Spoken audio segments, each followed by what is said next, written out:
नमस्कार मेरे प्यारे वनस्पति प्रेमियों, कैसे हैं आप दोस्तों। फिर आज एक नए वीडियो के साथ कुछ नए दृश्यों के साथ सीधे अपने टेरेस गार्डन से। दोस्तों आज हम करेंगे फिर से पाट सागों को हार्वेस्ट। आपको मालूम होगा कि अभी कुछ दिन पूर्व ही हमने आपको पाट साग के ऊपर एक वीडियो साझा किया था। हमने बताया था कि क्या सागों पर 2G कट संभव है। जी हाँ दोस्तों, ये देखिए 2G कट करने के बाद का परिणाम कितना अद्भुत निकल कर आया है। हमने ऊपर ऊपर से सागों को पिंचिंग किया था और उसी का परिणाम है कि बहुत ही जल्दी इसमें अब 2 से 3 ब्रांचेस निकलना शुरू हो गया है। दोस्तों इस प्रकार के जो साग होते हैं, हालांकि हर सागों में ऐसा संभव नहीं हो पाता है, फिर भी पाट साग एक ऐसा साग है जिसमें 2G कट 3G कट संभव हो पाता है, क्योंकि ये बहुत ही लंबे प्रकार से बढ़ते हैं और फिर ऐसे ही ये डालियों में उगते हैं। दोस्तों आप में से हमारे बहुत सारे व्यूअर्स ने पाट साग का नाम पहली बार सुना है। इसका कारण है कि इसकी ज़्यादा खेती पश्चिम बंगाल और बिहार, इसके साथ ही आसाम में की जाती है। जूट्स की खेती इन्हीं राज्यों में बहुत अधिक मात्रा में की जाती है। इसके साथ ही झारखंड के भी कुछ हिस्सों में जूट्स को उगाया जाता है। दोस्तों गर्मियों का ये रामबाण सा साग है, बहुत ही उत्तम है। आप भी इसको अपने घर के छत पर उगा सकते हैं। आपने अगर पहली बार जूट लीव्स के बारे में सुना है तो आप अवश्य इसके बारे में थोड़ी बहुत जानकारियाँ इकट्ठा कीजिएगा इंटरनेट के माध्यम से, और साथ ही आप इसको अवश्य लगाना भी शुरू कीजिए। बहुत ही अद्भुत होता है, बहुत ही गुणकारी होता है। इसे सुपर फूड कहने में कोई दो राय नहीं है। दोस्तों हार्वेस्टिंग को भी हम शुरू करते हैं और ये बहुत ही तेज़ी से बढ़ते हैं। आप अगर आज इसमें से पत्तों को तोड़ लेते हैं तो आपको 2 दिन के अंतराल पर ही बहुत ही अधिक मात्रा में तेज़ी से फिर से नए पत्ते प्राप्त होने लगेंगे। हम तो पूरी गर्मियाँ इस साग को भर भर के सेवन करते हैं और भर भर के उगाते भी हैं। बहुत ही आसानी से आप इसको अपने घर के छत पर ऐसे ही उगा सकते हैं। दोस्तों इस कंटेनर के बीच में हमने आम के वृक्ष को लगा रखा है।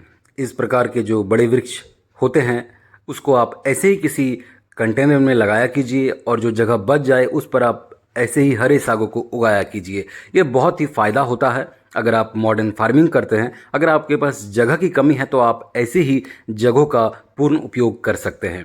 हम अक्सर एक एक कंटेनर में तरह तरह के सागों को भी उगाते हैं, एक एक सब्जी के पौधे या फिर एक एक कोई फलदार वृक्ष के या फिर फूल के वृक्ष के साथ साथ। बस आपको ध्यान इस बात का रखना है कि गमला का साइज कितना बड़ा है, उसमें कितनी अधिक मात्रा में न्यूट्रिएंट्स सॉइल में मौजूद है, साथ ही साथ जो आप साग को बो रहे हैं उसके रूट्स कितने डेप्थ तक जा सकते हैं, और इसके साथ ही जो बीच में आपने जो भी वृक्ष लगा रखा है उसको कितनी न्यूट्रिएंट्स की आवश्यकता है। कुल मिलाकर ये सारे फैक्टर्स अगर आप ध्यान में रखें तो आप बहुत ही आसानी से एक कंटेनर का पूर्ण उपयोग कर सकते हैं। हम अक्सर इस प्रकार से बड़े बड़े वृक्ष को बीचों में लगाते हैं और फिर जो जगह बच जाते हैं उस पर तरह तरह के सागों को उगाते हैं। साथ ही धनिया और पुदीना तो है ही एडिशनली उगाने के लिए। इस प्रकार से हम कुछ कुछ कंटेनर्स को दीवार के ऊपर भी रखते हैं। कुल मिलाकर आप बहुत ही आसानी से हर तरह के सागों को, सब्जियों को, फलों को, फूलों को अपने घर के छत पर हमारी तरह उगा सकते हैं। दोस्तों कुछ कंटेनर्स ऐसे भी हैं जहां बहुत ही कम मात्रा में इस प्रकार से जूट लीव्स मौजूद हैं। आज उनको भी हार्वेस्ट करेंगे। जो आप खाली जगह देख रहे हैं बीच में, उसमें रेड एमेरैंथस लगा था जिसको हमने पूर्व में ही हार्वेस्ट कर लिया है। उन सागों को हमने जड़ों से उखाड़ लिया था और इनको भी हम बहुत जल्द फिर से रूट्स के साथ उखाड़ लेंगे और पूरी तरीके से कंटेनर को साफ करने के बाद फिर से नए बीजों को हम इस पर बोने वाले हैं। तो ये देखिए कितने ताज़े ये साग हैं, बिल्कुल ऑर्गेनिक तरीके से उगाया हुआ ये पाट के साग हैं। तो चलिए दोस्तों, और भी कुछ ऐसे कंटेनर्स हैं जिसमें ऐसे ही यहाँ वहाँ कुछ पाट साग बचे हैं। इनसे भी हम पाट सागों को ऊपर से पिंचिंग कर लेते हैं, क्योंकि ये बिल्कुल नए पाट के सागों के पौधे हैं, इसीलिए हम ऊपर ऊपर से पिंचिंग कर रहे हैं। और आपको कारण मालूम है, पिंचिंग करने से फिर से बहुत ही तेज़ी से इसमें नए नए डालों की वृद्धि होगी और फिर से नए नए पत्ते भी इस पर उगना शुरू हो जाएंगे। दोस्तों इसको पूरी तरीके से आप सनलाइट में रखें, क्योंकि इसे धूप की आवश्यकता होती है, तभी ये ढंग से बढ़ेंगे। आप इसको छायादार जगह में बिल्कुल भी ना रखें और साथ ही साथ आप हमेशा अच्छे क्वालिटी के बीजों का ही चयन कीजिएगा। इस प्रकार के कंटेनर्स में सिर्फ कुछ एक साग ही निकले, इसके पीछे बस वही रीज़न है कि हमें बीजों की क्वालिटी ढंग से नहीं मिली थी। और इस कंटेनर का भी वही हाल है। इसमें भी हमने पूरी तरीके से पाट के साग को उगाया था, मगर हर तरफ से हमें साग प्राप्त नहीं हुए हैं।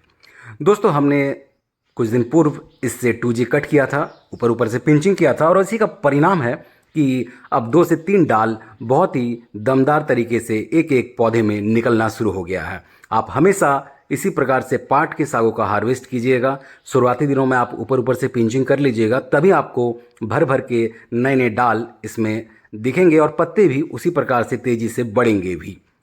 आप अभी तक अगर पाट साग को नहीं शामिल किया अपने टेरेस गार्डन में तो एक बार अवश्य कीजिएगा। और इसे हम अक्सर सूप की तरह सेवन करते हैं। कहने का मतलब है कि इसमें पानी हम अधिक रखते हैं जब इसको हम कुक करते हैं। बाकी जो साग होते हैं उसको हम जब फ्राई करते हैं तो वो थोड़ा सूखा सूखा रहता है। इसके केस में ऐसा नहीं है। आप इसको जब भी कुक कीजिए थोड़ा अधिक पानी रखें, थोड़ा सूप की तरह ये रहेगा तो ही ये सही रहता है और ये वैसे ही सेवन भी किया जाता है। तो दोस्तों ये हमारा आखिरी कंटेनर है। इस कंटेनर को भी हम आज पहली बार हार्वेस्ट कर रहे हैं, इसलिए हम ऊपर ऊपर से पिंचिंग कर रहे हैं। आप जब भी पाट सागों का हार्वेस्ट करें इस बात का हमेशा ध्यान रखें कि आपको जल्दी जल्दी पत्तों को हार्वेस्ट करते जाना है, वरना फिर पत्ते सूख जाएंगे। कई बार तो मर भी जाते हैं और कई बार तो फिर वृद्ध अवस्था में पहुंचकर सूख कर अपने आप गिर जाते हैं, इसीलिए पीले पड़ जाते हैं। आप देखे होंगे हमारे बहुत सारे जो पाट के जो साग हैं या फिर पाट के जो पत्ते हैं वो नीचे नीचे से पीले भी पड़ते जाते हैं और ऊपर ऊपर से वो फिर से नए पत्तों की वृद्धि होती है, वो ताज़े रहते हैं। आपको ताज़े पत्तों को हार्वेस्ट करते रहना है। समय समय पर आप हमेशा इसका ध्यान रखें और आप हार्वेस्ट को बढ़ाते रहें। हर सब्जियों की तरह आपको पाट सागों को भी समय पर हार्वेस्ट करते रहना है। तो दोस्तों हमारा पाट का साग बिल्कुल हार्वेस्ट हो चुका है। ये देखिए बिल्कुल ये ताज़े हैं पाट के साग। और आप भी अवश्य पाट की खेती अपने टेरेस गार्डन में आरंभ कीजिए। दोस्तों अब हम करेंगे मिर्च को हार्वेस्ट। आप देख सकते हैं ये जो मिर्च का जो पौधा है ये सूखने लगा है। इसके पीछे कारण है अभी पिछले दिनों ही बारिश हुई थी और बारिश की वजह से ये जो कंटेनर है इसमें पानी इकट्ठा रह गया। ये जो ग्रो बैग है इसमें छिद्र नहीं है, यानी कि छेद नहीं है। पानी निकासी का सही रास्ता है नहीं। ये नए ग्रो बैग्स हैं, इसीलिए हमने इस बात पर ज़्यादा ध्यान उस वक्त नहीं दिया था क्योंकि बरसात नहीं आई थी। मगर यही कारण देखिए कि अब ये जो मिर्च का पौधा है वो सूख गया है। अब हम इसमें से मिर्च को हार्वेस्ट कर लेते हैं, वरना ये मिर्च ऐसे ही मर जाएंगे और हमें उम्मीद है कि हम इस पौधे को बचा लेंगे। अभी इसमें हम 2 से 4 छेद करेंगे छोटे छोटे, ताकि पानी निकासी सही से होते रहे। इसीलिए आप अक्सर जब भी टेरेस गार्डनिंग करते हैं इस प्रकार के कंटेनर्स का उपयोग करते हैं तो ये जो ड्रेनेज है, वाटर ड्रेनेज, हमेशा इस बात का आप ध्यान रखिएगा। ग्रो बैग्स अलग अलग प्रकार के होते हैं, अलग अलग ब्रांड के होते हैं। किसी में आपको छेद पहले से मिल जाते हैं और किसी में आपको करना पड़ता है। तो इसमें हमने उस बात का ध्यान नहीं दिया था और उसी का ये परिणाम देखिए, ये जो पौधा है कितना जल्दी मर गया। दोस्तों और भी कुछ इधर उधर जो मिर्च हैं जो पक गए हैं उसको भी हम हार्वेस्ट कर लेते हैं, क्योंकि अभी हम भरपूर तरीके से मिर्च को उगा भी रहे हैं और साथ ही साथ इसको हार्वेस्ट भी कर रहे हैं। आप भी बहुत ही आसानी से मिर्च को अपने टेरेस गार्डन में उगा सकते हैं और हार्वेस्ट तो आप भर भर के प्रतिदिन अपने ज़रूरत के हिसाब से कर सकते हैं। तो दोस्तों हमारा हार्वेस्ट आज का पूरा हो चुका है। हमने मिर्च को भी हार्वेस्ट कर लिया और पाट साग को तो हम अभी निरंतर हार्वेस्ट कर भी रहे हैं और करेंगे भी आने वाले दिनों में। उम्मीद है कि आपको ये वीडियो अच्छा लगा होगा।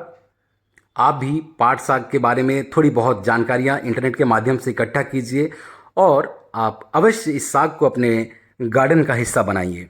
आप भी साग की खेती बहुत ही आसानी से अपने घर के छत पर हमारी तरह कर सकते हैं। इस वीडियो को यहीं विराम देंगे। वीडियो कैसा लगा अवश्य अपनी प्रतिक्रिया हमें कमेंट बॉक्स में साझा करें। चैनल पर नए हैं तो चैनल को सब्सक्राइब कर लीजिएगा, बेल आइकन दबा लीजिएगा। मिलते हैं किसी अगले वीडियो में, तब तक अपना ख्याल रखें। बहुत बहुत धन्यवाद आपका।